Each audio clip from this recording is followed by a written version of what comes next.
তো বন্ধুরা, আবার একটা নতুন রেসিপি নিয়ে তোমাদের মাঝে চলে আসছি। তা তোমাদের রেসিপিগুলো কেমন লাগছে অবশ্যই কিন্তু কমেন্ট করে জানিও। তো দেখো এখানে তেল দেওয়া আছে, দেখো 5 ফোড়ন দিলাম, দেখতে পাচ্ছ।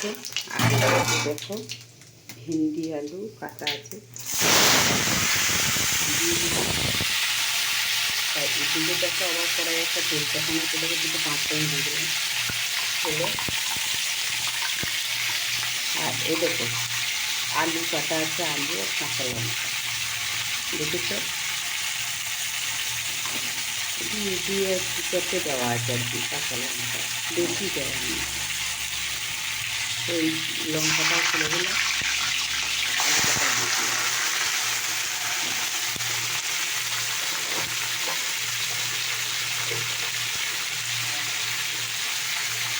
তোমরা দেখতে থাকো, এখানে দেখো পরিমাণ মতো আমি নুন খাই তেমন দিলাম, তোমরা যেমন খাও তেমনই দিতে পারো।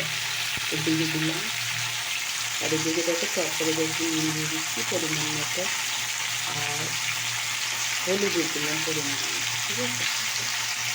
তবে নাড়াচাড়া করবো, এটা পরিমাণ নাড়াচাড়া হয়ে গেছে। এবার আমি দেবো একটু জিরে গুঁড়ো, আর সামান্য কোথা ধনে গুঁড়ো আর লঙ্কার গুঁড়ো। এবার আমি একটু জল দিয়ে দিই, এবার নাড়াচাড়া করব। তাই দেখো সয়াবিন একটু সেদ্ধ করে নিয়েছি প্রথমে, তাই এর সঙ্গেই মশলার সঙ্গেই কষে নেবো এবার। তো দেখো বন্ধুরা, আমার কষার ভিতরে জল ঢালবো। তো দেখো বন্ধুরা, আমার আলু ভাজা রেসিপিটা হয়ে গেছে, দেখতে পাচ্ছ। এটা কিন্তু সম্পূর্ণ আলু ভাজা রেসিপিটা হয়ে গেছে।